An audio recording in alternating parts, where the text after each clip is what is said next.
नमस्कार, माउन्टेन समाचारमा स्वागत छ। म संगीता अधिकारी। नमस्कार, म खुशबु दास। सुरुमा अहिलेसम्मका मुख्य समाचार।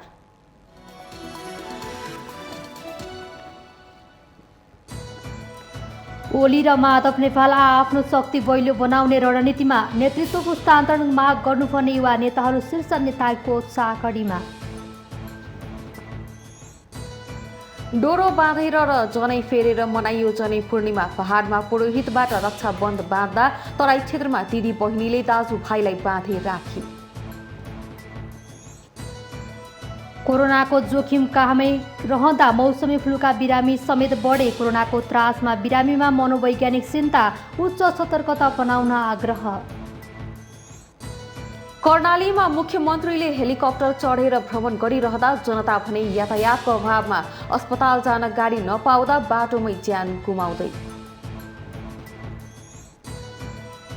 रानी विराटनगर इटहरी धरान सडक निर्माण 8 वर्षमा पनि सन्तोषजनक काम भएन। बदमास कन्स्ट्रक्सनहरू गीताञ्जली र पप्पू र कान्छारामलाई जरिवाना। तालिबानी नेताहरू सरकार गठनबारे छलफल गर्न अफगानिस्तानको काबुलमा भेला। सरिया कानुनको त्रासले देश छोड्नेहरू बढे। विमानस्थलमा 7 जनाको मृत्यु। र इङ्ग्लिस प्रिमियर लिग फुटबलको लन्डन डर्बीमा चेल्सीको जित। चेल्सीसँग आर्सेनल 2-0 गोल अन्तरले पराजित।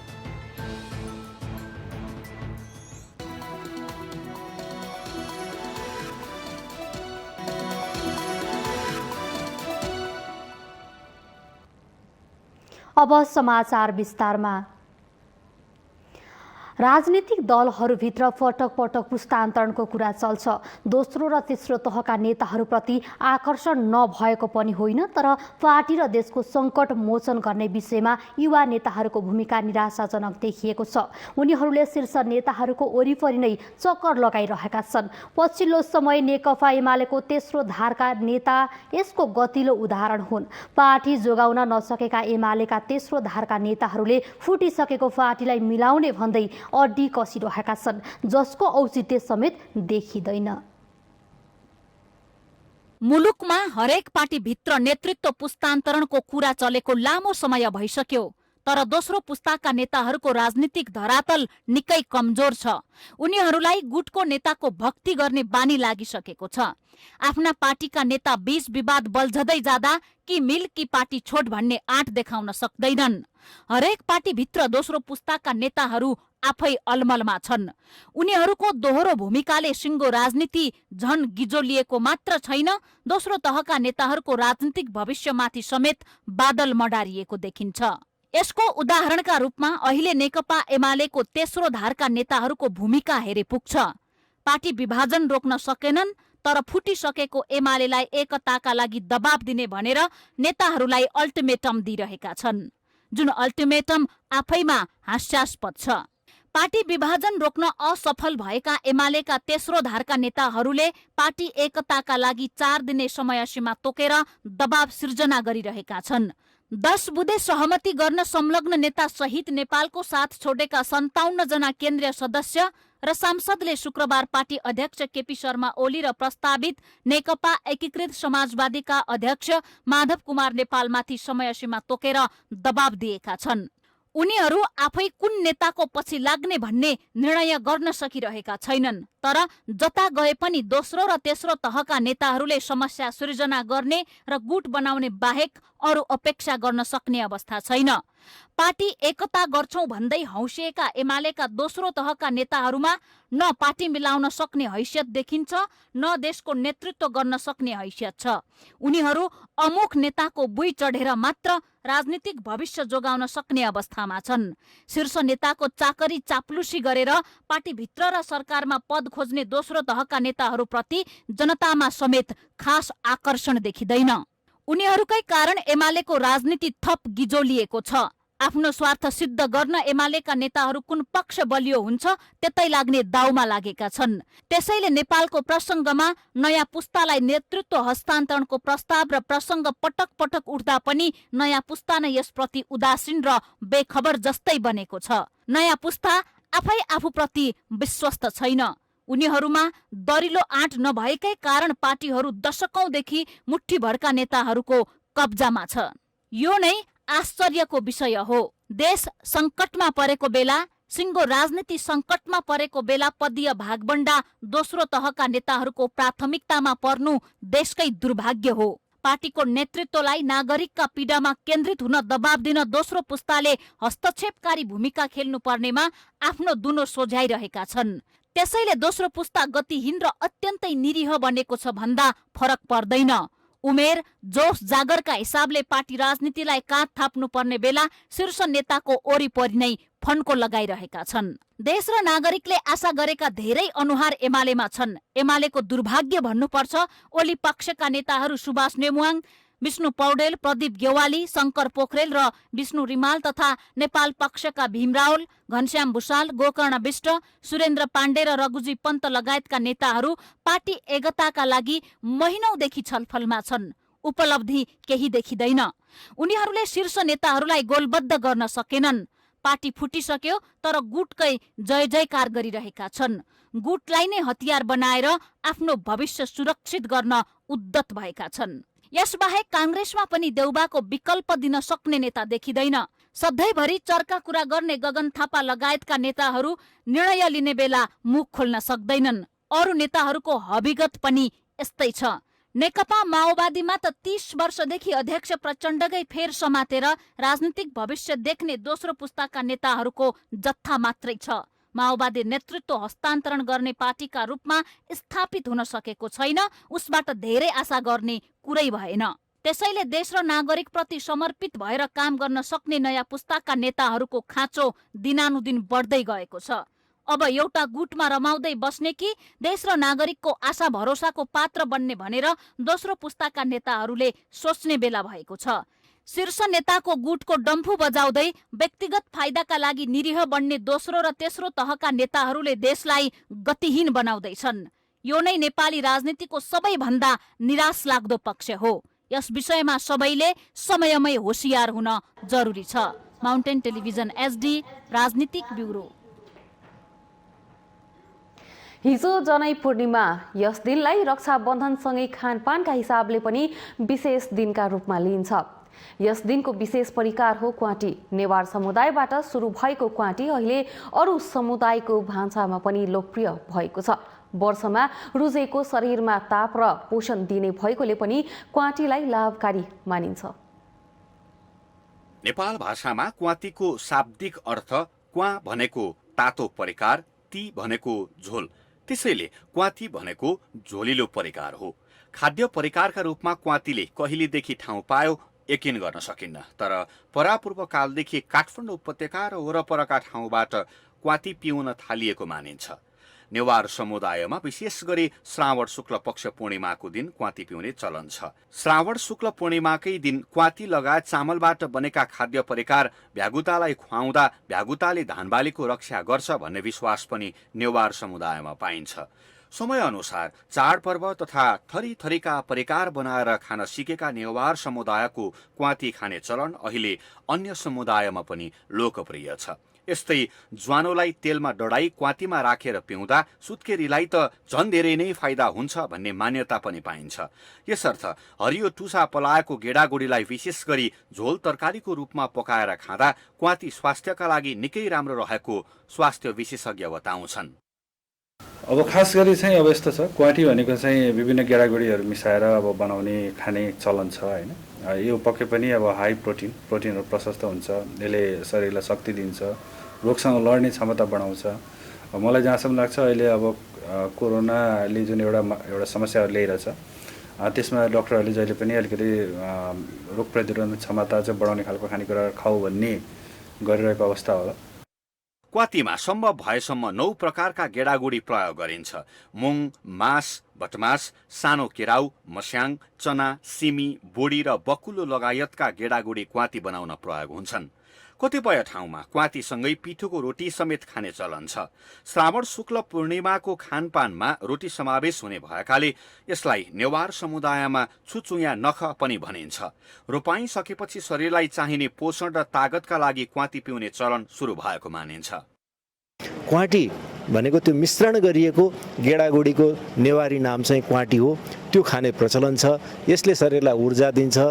खेती किसानी गर्दाखेरि शरीरमा घुसेको चिसोपनलाई हटाउनको लागि, शरीरलाई चाहिने बालबच्चादेखि लिएर विशेष गरेर गर्भवती महिला हुन् अथवा आफूलाई स्वस्थ र तन्दुरुस्त राख्न चाहने हरेक वर्गका समाजका मान्छेका लागि क्वाटीले चाहिँ शरीरमा एउटा बेग्लै आनन्द, बेग्लै उत्साह, बेग्लै ऊर्जा दिने भएको हुनाले क्वाती खाँदा पेट सम्बन्धी रोग निको हुने विश्वास पनि छ। सन्दर्भ धेरै भए पनि विभिन्न प्रकारका गेडागुडीको मिश्रण क्वाती मानव स्वास्थ्यका लागि लाभदायक खाद्य पदार्थ मानिन्छ।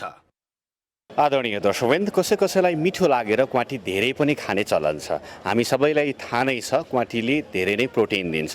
धेरै प्रोटिन बढ्दा, शरीरमा बढ्दा यसले युरिक एसिड बढाउँछ र त्यसले मृगौलामा थप भार पर्छ अनि शरीरमा अनेक खालका समस्याहरू आउन सक्छ। यसतर्फ चिकित्सकहरूले पनि यस अगाडि नै भनिसकेको अवस्था छ। त्यसैले मात्रा मिलाएर क्वाटी सेवन गरौँ, आफ्नो स्वास्थ्यलाई ध्यानपूर्वक सन्तुलित रूपमा राखौँ। माउन्टेन टेलिभिजन एचडीका लागि प्रदीप घलानका साथमा प्रसन्न ढुङ्गाना, काठमाडौँ। पछिल्लो समय कोरोना संक्रमणको जोखिम बढिरहँदा मौसमी फ्लूका बिरामीको संख्यामा समेत वृद्धि भइरहेको छ।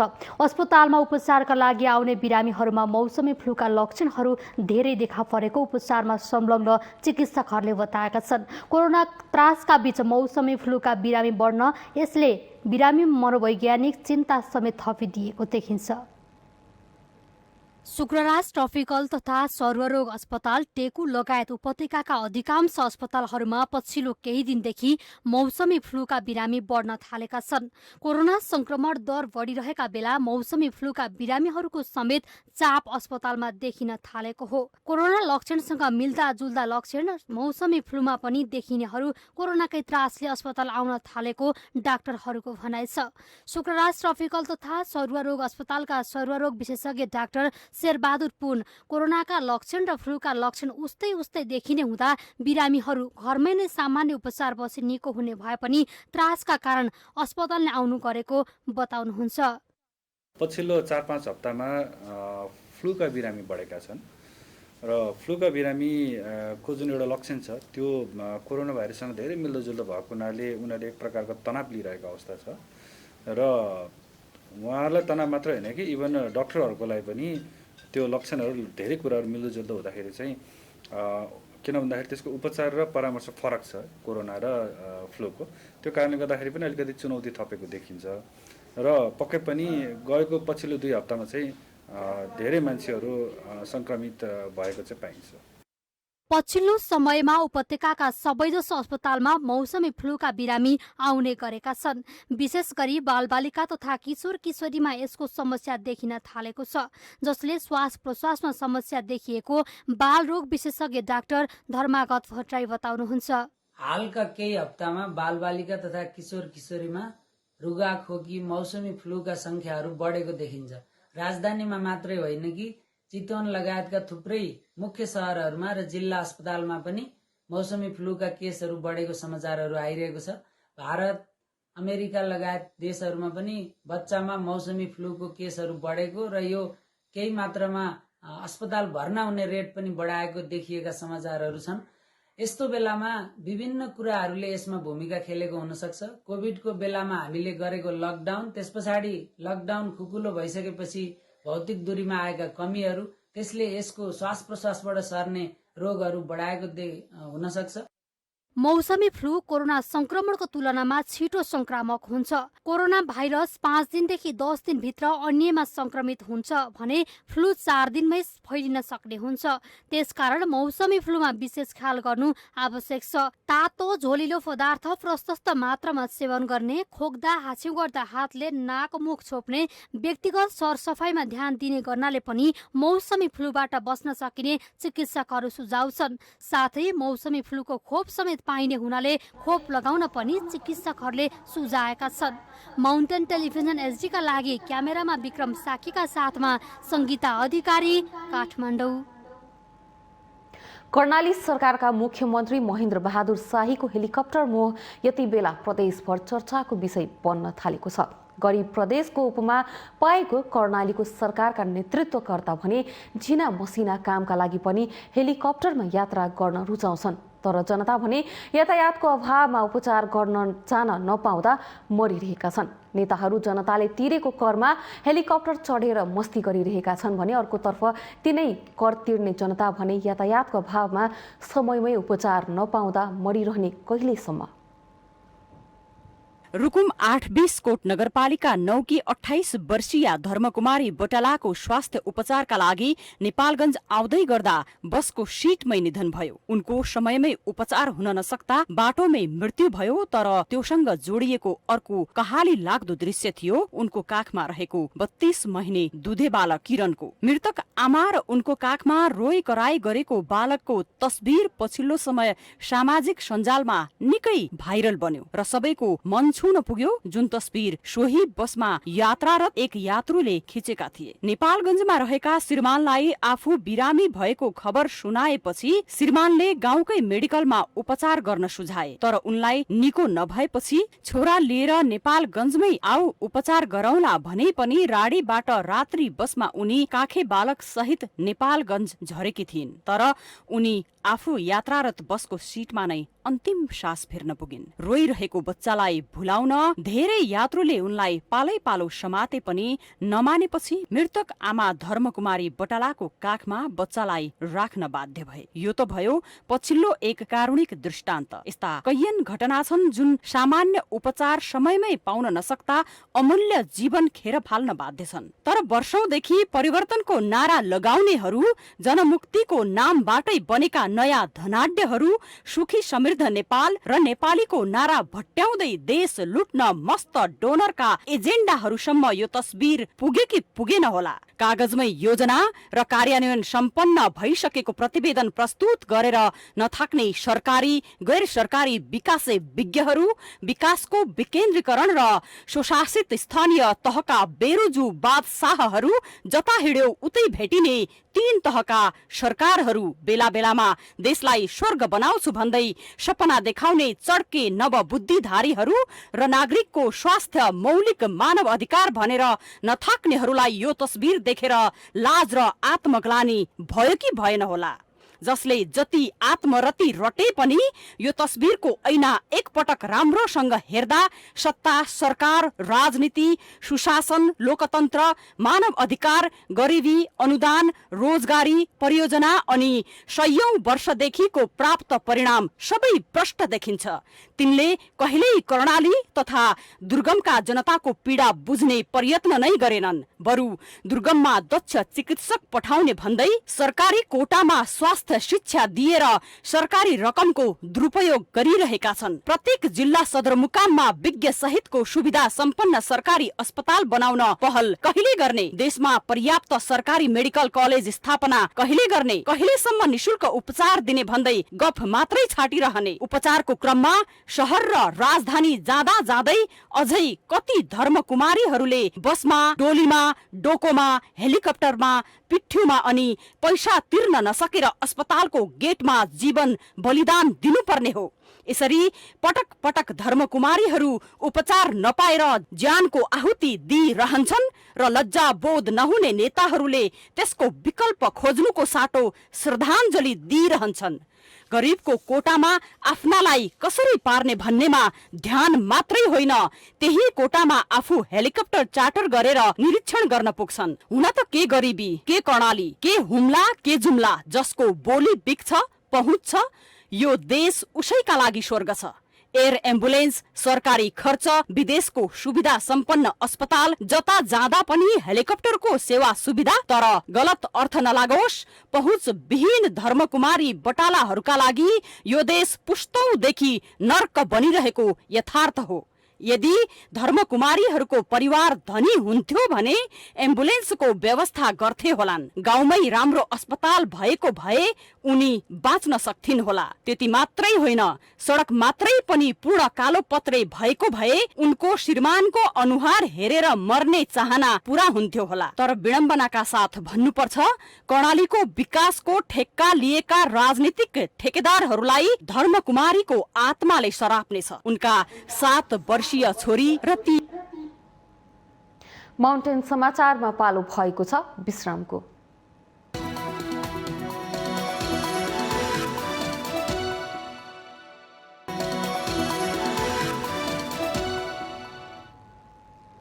विश्रामपछि स्वागत छ। अब बाँकी समाचार। नेकपा माओवादी केन्द्रको स्थायी कमिटी बैठकले नेपालका कम्युनिस्टहरूको एकताका लागि प्रक्रिया अघि बढाउने निर्णय गरेको छ। पार्टी कार्यालय फेरिस डाँडामा आइतबार बसेको स्थायी कमिटी बैठकले क्रान्तिकारी धाराका सबै कम्युनिस्टहरूको एकता र ध्रुवीकरणका निम्ति वार्ता तथा पहल गर्ने निर्णय गरेको पार्टीका प्रवक्ता नारायण काजी श्रेष्ठले जानकारी दिनुभयो। कम्युनिस्ट आन्दोलनलाई आजको युगको आवश्यकता अनुसार समाजवाद निर्माण गर्ने खालको शक्ति निर्माणलाई केन्द्रबिन्दुमा राखेर त्यसका लागि क्रान्तिकारी धाराका सबै कम्युनिस्टहरूलाई एउटै केन्द्रमा ल्याउन वार्ता तथा पहल गर्ने निर्णय भएको समेत उहाँले जानकारी दिनुभयो।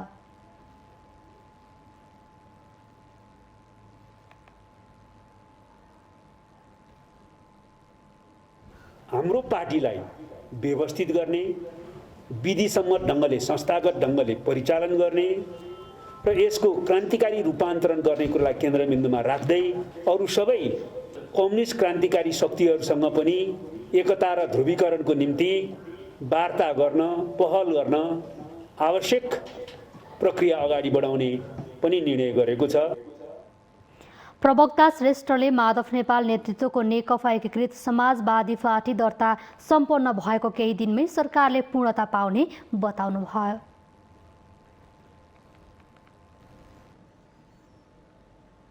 नेकपा एमाले नेता वामदेव गौतम एमालेमै रहेको उहाँको सचिवालयले प्रस्ताएको छ। एमाले उपाध्यक्ष गौतम नेकपा एकीकृत समाजवादीमा गइसकेको भन्दै प्रचार गरेर चरित्र हत्या गर्न खोजिएको भन्दै सचिवालयले सामाजिक सञ्जाल मार्फत आपत्ति जनाएको छ। पत्र पत्रिका तथा सामाजिक सञ्जालमा वामदेव गौतमको नाम जोडेर नवगठित नेकपा एकीकृत समाजवादी पार्टीमा गइसकेको भन्दै फोटोसहितको ब्यानर प्रकाशित भएकोमा ध्यान आकर्षण भएको बताइएको छ। स्वकीय सचिव दीपक टमाटाले वामदेव गौतम अहिलेसम्म एमालेमै रहेको र नेकपा एमाले नेतृत्वको कार्यशैली प्रति लामो समयदेखि मतभेद राख्दै आएको कुरा पनि स्वाभाविक रहेको बताएका छन्।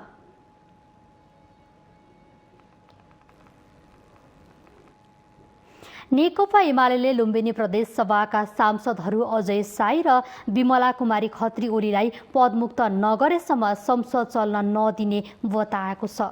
एमाले दलको व्हिप उल्लङ्घन गरेको भन्दै साई र ओलीलाई कारबाही गर्न प्रदेश सभा सचिवालयमा पत्र दिएको थियो, तर आइतबार सभामुख पूर्णबहादुर घरतीले उनीहरूलाई कारबाही गर्न नमिल्ने जवाफ दिएका थिए।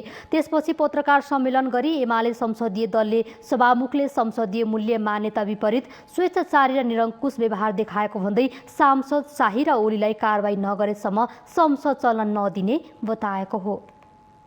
त्यही दिनै सदन सुरुभन्दा पहिला मैले दलको तर्फबाट लिखित रूपमा चाहिँ हामीले आपत्ति जनाएका छौँ।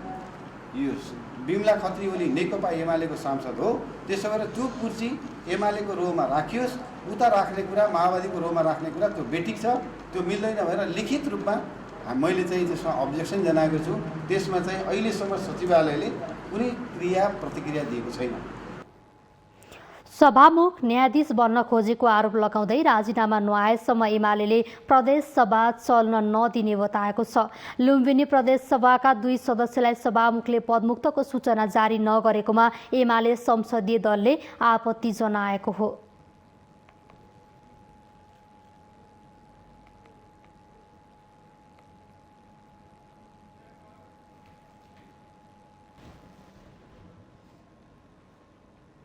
कोरोनाको नयाँ भेरिएन्टको संक्रमण दर बढ्न थालेपछि डडेलधुरामा तपाईको मास्क खोइ अभियान सुरु भएको छ। प्रहरी समुदाय प्रहरी साझेदारी अवधारणा अनुरूप हाम्रो प्रहरीसँग हामी कार्यक्रम अन्तर्गत तपाईको मास्क खोइ अभियान सञ्चालन गरिएको हो। डडेलधुरामा मास्क नलगाई साना या ठूला सवारी साधन चलाउने चालक तथा बजार क्षेत्रमा मास्क नलगाएर आवत जावत गरिरहेका पैदल हिँडिरहेका सर्वसाधारणलाई कोभिड-19 को जोखिम सम्बन्धी सचेत समेत गराई मास्क समेत वितरण गरिएको छ। जिल्लाभर निषेधाज्ञा खुकुलो भएसँगै नागरिकको आवत जावत बढेको र जनस्वास्थ्यका मापदण्ड पूर्ण रूपमा पालना गरी नागरिकले आफै सचेत हुनुपर्ने सर्वसाधारणको भनाइ छ। शासनले बारम्बार मास्क वितरण गरिराखेको छ होइन, जनचेतनाको लागि हाम्रो पनि कर्तव्य छ कि हामी आम नागरिक पनि जुन छ नि होइन, त्यसमा मास्क एनी टाइम लगाइराख्ने होइन, कति उनीहरूकै भरमा बसिराख्ने होइन। त्यसले गर्दाखेरि हाम्रो आम नागरिकको पनि कर्तव्य, अहिले यो कोरोनाको महामारी यस्तो छ होइन, हाम्रो पनि त कर्तव्य हो जो कि मास्क लगाइराख्ने, डिस्टेन्स बनाएर बसिराख्ने होइन, हाम्रो पनि कर्तव्य हो। तर त्यो कुरा हामीले आफै बुझ्नुपर्ने। देशभर सञ्चालन गरिएको नेपाल मास्क अभियान अन्तर्गत डडेलधुरामा पनि मास्क ट्राफिक प्रहरी कार्यालय स्याउले र जिल्ला प्रहरी कार्यालय डडेलधुराले कार्यक्रम चलाएको छ। डडेलधुराको सदरमुकाम बागबजारमा मास्क नलगाएर आवत जावत गरिरहेका सवारी चालक, पैदल हिँडिरहेका सर्वसाधारणलाई मास्क वितरण गरेको जिल्ला ट्राफिक प्रहरी कार्यालय स्याउले जनाएको छ। नेपाल सरकारले चाहिँ जारी गरेको यो मास्क तपाईँको मास्क नेपाल मास्क अभियान अन्तर्गत आज यो जिल्ला ट्राफिक प्रहरी कार्यालय डडेलधुरा र प्रहरी चौकी बाग बजारको संयुक्त आयोजनामा सर्वसाधारण चालक, सहचालक लगायतलाई चाहिँ बजारमा भएको भिडभाडमा चाहिँ यो मास्क वितरण गरिरहेका छौँ हामीले र सम्झाइ बुझाइ गरिरहेका छौँ र लगायत हामीले मास्कहरू वृद्धहरू, बालबालिकाहरू, महिला सबैलाई चाहिँ मास्क वितरण गर्ने। डडेलधुरा जिल्लाभर निषेधाज्ञा खुकुलो भएसँगै सर्वसाधारणको भीड़भाड़ बढ़िरहेकोले कोरोना पनि कम हुन सकेको छैन। यस्तो अवस्थामा नागरिकले जनस्वास्थ्यका मापदण्ड पूर्ण रूपमा पालना गर्नेतर्फ ध्यान दिन आवश्यक देखिन्छ। माउन्टेन टेलिभिजन एसडीका लागि डडेलधुरा सहकर्मी विमल जैरूको रिपोर्ट। माउन्टेन समाचारमा पालो भएको छ विश्रामको।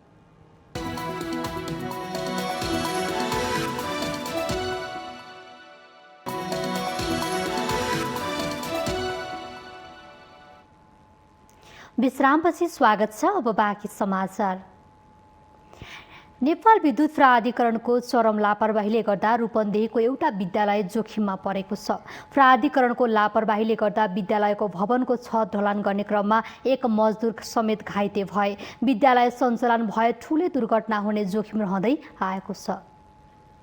2007 सालमा रूपन्देहीको मर्चबारी गाउँपालिकामा स्थापना भएको अमवा माध्यमिक विद्यालय रूपन्देहीकै पुरानो मध्यको विद्यालय हो। गत असार 14 गते यसै विद्यालयको नयाँ भवनको छत ढलान हुँदै थियो। छत ढलानका क्रममा स्थानीय मजदुर दिनेश केवटलाई 81 करेन्ट लाग्यो र देब्रे हात नै जल्यो। उपचार गर्दा 4 लाख रुपैयाँ खर्च भइसक्यो, तर केवटको हातले काम गर्दैन। अझै उपचार गर्नुपर्नेछ, तर केवटले कतैबाट राहत पाएका छैनन्। थियो हामीहरू आमामा त्यही लाइन गए थियो, त्यही अनि थियो। अहिले हात काम गर्दैन, अहिले उपचार भइरहेछ। भएरमा भए थियो, अहिले त्यहाँ त ठिकै भए छैन। हात चल्दैन, अब यो चल्दैन हात। कति समय उपचार गर्नुपर्छ के भने? अहिले 5-6 महिना गर्नुपर्छ। पैसा पाउनुभयो कि नै उपचार गर्नको लागि? अब 2 लाख मिलेछ दबाईको लागि। नेपाल विद्युत प्राधिकरणले विद्यालयलाई नै सटाएर प्रसारण लाइन टाँगेको छ। यहीबाट मजदुर केवटलाई करेन्ट लागेको हो। विद्यालयकै भवनमा बिजुलीको पोल गाडिएको छ। छतबाट सजिलै छुन सक्ने गरी प्रसारण लाइन टाँगिएको छ। अझै विद्यालयसँगै ट्रान्सफर्मर राखिएको छ। अहिले विद्यालय बन्द छ। विद्यालय सञ्चालनमा आए ठूलै दुर्घटना हुन सक्ने जोखिम छ। यसले गर्दा अभिभावक समेत त्रसित बनेका छन्। विद्यालयमा यति 11,000 भोल्टको माथि नै गएछ, वायर गएछ। त्यो वायर पटक्दाखेरि त्यो सानो सानो केटालाई पनि मार्ने पनि सक्छ त्यो वायर। त्यही भएर अहिले धेरै परेशानी छ यहाँ। विद्यालयमा आफ्ना छोराछोरी पढाउन सक्ने अवस्था छैन अहिले। अहिले त अब यो हट्यो भने त अवस्था राम्रो हुन्छ, विद्यालयमा राम्रो पढाइ भइरहेछ। तर यहाँको तार नहट्यो भने त्यहाँ अहिले छोराछोरी पढाउन मैले धेरै अप्ठ्यारो छ। खतरा छ अहिले, एकदमै खतरा छ के।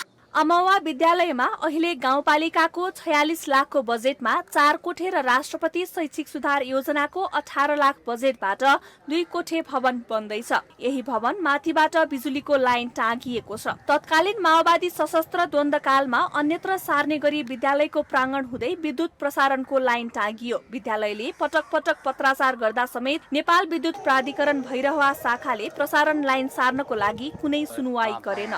भवन बनाउँदाखेरि हामी चाहिँ विद्युतमा र गाउँपालिकामा पहल गरेर कि यो विद्युत चाहिँ सार्ने पहल भए थियो, तर विद्युतले चाहिँ पछि सारेन।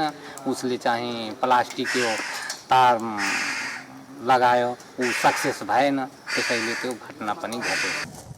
विद्युत प्राधिकरणको कच्चा काम र विद्यालयको आग्रहलाई बेवास्ता गर्दा जोखिम बढेको हो। यसरी जोखिमका बीच विद्यालयको नयाँ भवन बनाउनुमा विद्यालय व्यवस्थापन समिति र गाउँपालिकाको पनि दोष देखिन्छ। अब प्रसारणको लाइन सारे मात्र विद्यालय सुरक्षित हुन्छ। यसको लागि स्थानीय विद्यालय, गाउँपालिका र विद्युत प्राधिकरणले ध्यान दिन आवश्यक छ। माउन्टेन टेलिभिजन एसटीका लागि रूपन्देही सहकर्मी विमल छेत्रीको रिपोर्ट।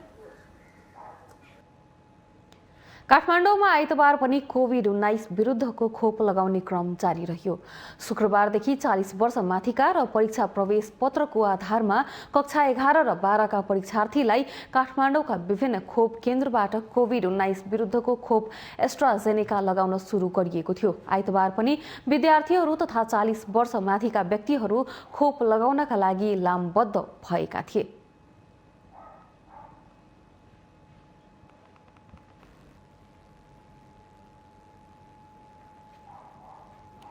चितवनको खैरहनी नगरपालिकाले गत आर्थिक मौसान्तभित्र 62 किलोमिटर सडक निर्माण गरेको छ। नगरभित्रका सबै शाखा बाटोहरूमा समेत उच्च स्तरीय ग्राभेल तथा कालोपत्रे गर्ने लक्ष्य लिएको नगरपालिकाले 18 किलोमिटर मात्र सडक कालोपत्रे गरेको छ, जसमध्ये 5 किलोमिटर कालोपत्रे सडकमा मर्मत मात्रै गरिएको छ भने बाँकी भागमा पूर्ण रूपमा नयाँ पिच निर्माण गरिएको हो। चितवनको खैरहनी नगरपालिकाको आफ्नै स्रोतबाट 5384 मिटर, सशर्त अनुदानबाट 5338 मिटर, सडक बोर्डको तर्फबाट 2082 मिटर तथा संसद विकास कोषबाट 1176 मिटर सडक कालोपत्रे गरिएको छ, जसमा नगरपालिकाले मात्रै 6 करोड 50 लाख खर्च गरेको छ। निर्माण गरिएका सडकहरूमध्ये गाउँका भित्री सडकहरू तथा कृषि सडकहरूमा उच्च स्तरीय ग्राभेल गरिएको छ, जसको कुल लम्बाइ 35 किलोमिटर रहेको छ। हामीले नगरपालिकाको कार्यपालिका बैठकले निर्णय गरेर असार 15 भित्र चाहिँ सबै काम फरसोट गर्नु भनेर सूचना नै जारी गरेका थिए।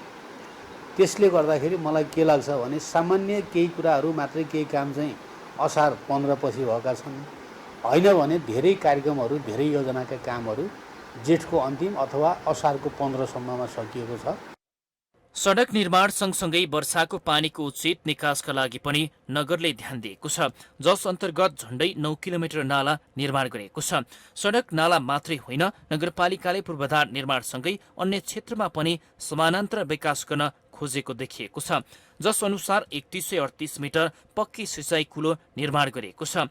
कृषि क्षेत्रको समग्र विकासको लागि 81 लाख खर्च गरिएको भए पनि कृषिमा आबद्ध नगरवासीको कुल जनसङ्ख्याको अनुपातमा यो निकै कम हो। यसका साथै नगरमा बनेका केही भौतिक संरचना गत असार 17 गते आएको बाढीको कारणले क्षति पुर्याएको छ।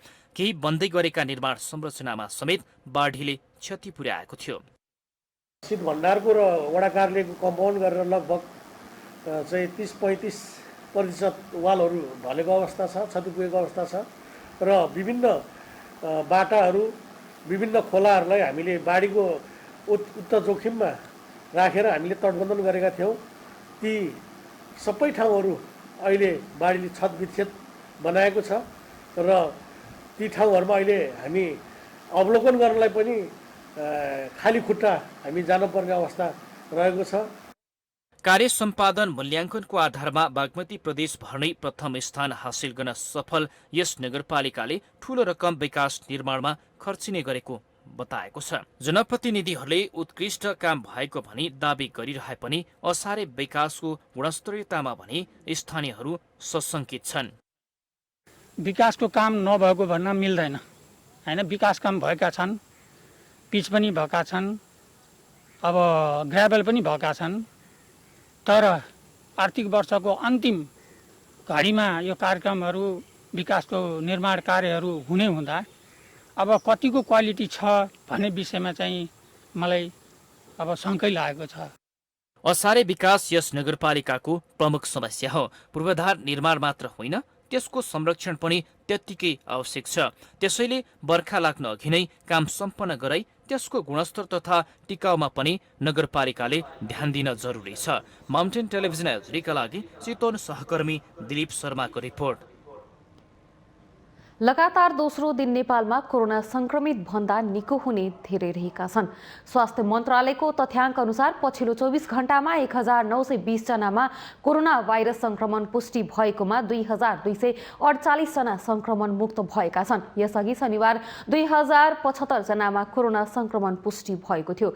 2382 जना संक्रमण मुक्त भएका थिए। मन्त्रालयका अनुसार देशभर पछिल्लो 24 घण्टामा 12516 जनामा कोरोना परीक्षण भएकोमा 1920 जनामा संक्रमण पुष्टि भएको हो। सोही अवधिमा 24 जनाले ज्यान गुमाएका छन्।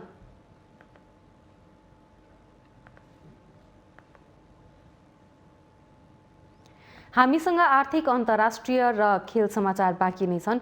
माउन्टेन समाचारमा पालो भएको छ विश्रामको।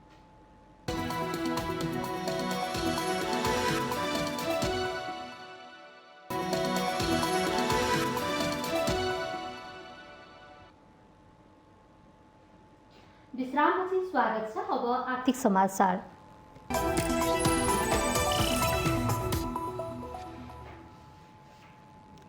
रानी विराटनगर इटरी धरान 6 लेन सडक निर्माणका क्रममा ठेकेदारले समयमा काम गर्न नसकेको भन्दै कारबाही गरेको छ।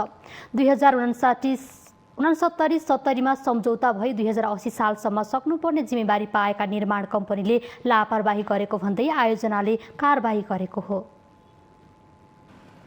निर्माणाधीन रानी विराटनगर इटहरी धरान 6 लेन सडक खण्डमा ठेकेदार कम्पनीले समयमा काम नसक्दा 3 कम्पनी कारबाहीमा परेका छन्। 2069-70मा सम्झौता भई काम भइरहेका आयोजना मोरङको रानीदेखि सुनसरीको धरानसम्मको 44 किलोमिटर सडकका लागि 17वटा निर्माण ठेकेदारले काम गरिरहेका छन्। तर ठेक्का पाएका 3 निर्माण कम्पनीलाई सडक आयोजनाले कारबाही गरेको छ। कारबाहीमा पर्नेमा गीताञ्जली जेबीलाई 2 करोड 40 लाख, पप्पू जेबी कन्स्ट्रक्सनलाई 1 करोड 40 लाख र कान्छाराम जेबीलाई 2 करोड 32 लाख जरिवाना गरिएको छ। समयमा ठेक्का पट्टा नलाग्नु, सडक छेउमा भएका संरचना हटाउन नसक्दा सोचे अनुसारको काम नभएको सडक आयोजनाका इन्जिनियर उपेन्द्र दासको भनाइ छ। जग्गाको मुआब्जा विवादले पनि समयमै ठेक्का लगाउन नसकेको उहाँको तर्क छ। साल पछि हरेक आर्थिक वर्षमा 2-3टा गर्दा गर्दै सुरुमा यो योजनाको अवधारणा थियो 75-76 आबमा सकाउने लक्ष्य राखेको थियो। तर सोचे अनुसारको समयमै ठेक्कापट्टा व्यवस्थापन त्यो नहुँदाखेरि हैन, प्लस जुन बाटोमा भएको विद्युतीय संरचना, खानेपानी, युटिलिटीहरू स्थानान्तरणमा ढिलाइ हुँदाखेरि त्यो समयमै सम्पन्न हुन नसकेको। 10 अर्ब 98 करोड लागतमा निर्माण भइरहेको सडक 2080 सालसम्म सक्नुपर्ने जिम्मेवारी पाएका निर्माण कम्पनीले समयमा काम नसक्दा 75% सम्पन्न भएको छ। सुनसरीको इटहरीदेखि तरहरासम्म करिब 90% काम सम्पन्न भएको आयोजनाले जनाएको छ। निर्माण सम्पन्नको मिति सकिन लाग्दा पनि दुहबी र धरान बजारमा ठेक्का लाग्न सकेको छैन। कम्पनीको लापरवाहीमाथि कारबाही गर्न स्थानीय तथा व्यापारीहरू सहमत भएका छन्। कारबाही मात्र होइन, कालो सूचीमा राखेर पूर्ण रूपमा अब उपरान्त कुनै पनि काममा सहभागी नहुने गरी बहिष्कार गर्नुपर्ने व्यवसायीहरूको माग छ। पनि अब समयमा निर्माण नगर्ने, नबनाउने, लिङ्क गर्ने जनतालाई ठुलो एउटा यातायातको असुविधा, यसले क्षति पुर्ने, दुर्घटना बढ्ने काम भइरहेको हुँदा यस कुरोलाई जुन कारबाही भएको सुन्दा मलाई खुसी लाग्यो र यो यस्तो किसिमको कारबाही हुनु र यसलाई कालो सूचीमा एक ठेकेदारलाई कालो सूचीमा राखेर आगामी दिनमा उसले भविष्यमा पनि यो फेरि निर्माण व्यवसायमा उसले कार्य गर्नु नपाउने, ठेक्काबाट नपाउने हिसाबले कारबाही गर्नुपर्छ। कारबाहीमा परेका निर्माण कम्पनीहरू भने फोन सम्पर्कमा समेत आएका छैनन्। सडक निर्माण भएसँगै भारत, नेपाल र चीनसँगको 3 देश जोड्ने सबैभन्दा छोटो दूरीको सडक बनेछ। तर यसको निर्माण बेलामा सम्पन्न नहुँदा आम सर्वसाधारणले शास्ति खेप्नु परेको छ। माउन्टेन टेलिभिजन एचडीका लागि सुनसरी सहकर्मी विनोद आचार्यको रिपोर्ट।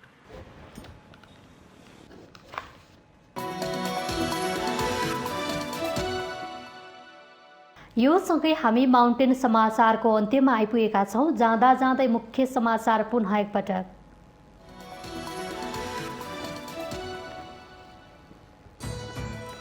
ओली र माधव नेपाल आफ्नो शक्ति बलियो बनाउने रणनीतिमा नेतृत्वको हस्तान्तरण माग गर्नुपर्ने युवा नेताहरू शीर्ष नेताको चाकडीमा। डोरो बाँधेर र जनै फेरेर मनाइयो जनै पूर्णिमा। पहाडमा पुरोहितबाट रक्षाबन्ध बाँध्दा तराई क्षेत्रमा दिदी बहिनीले दाजुभाइलाई बाँधे राखी। कोरोनाको जोखिम कामै रहँदा मौसमी फ्लूका बिरामी समेत बढे। कोरोनाको त्रासमा बिरामीमा मनोवैज्ञानिक चिन्ता, उच्च सतर्कता अपनाउन आग्रह। कर्णालीमा मुख्यमन्त्रीले हेलिकप्टर चढेर भ्रमण गरिरहँदा जनता भने यातायातको अभावमा अस्पताल जान गाडी नपाउँदा बाटोमै ज्यान गुमाउँदै। रानी विराटनगर इटहरी धरान सडक निर्माण 8 वर्षमा पनि सन्तोषजनक काम भएन। बदमास कन्स्ट्रक्सनहरू गीताञ्जली र पप्पू र कान्छारामलाई जरिवाना। तालिबानी नेताहरू सरकार गठनबारे छलफल गर्न अफगानिस्तानको काबुलमा भेला। सरिया कानुनको त्रासले देश छोड्नेहरू बढे। विमानस्थलमा 7 जनाको मृत्यु। र इङ्ग्लिस प्रिमियर लिग फुटबलको लन्डन डर्बीमा चेल्सीको जित। चेल्सीसँग आर्सेनल 2-0 गोल अन्तरले पराजित।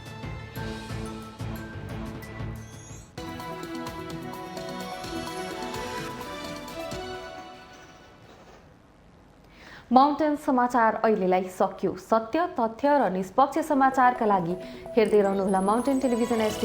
नमस्कार।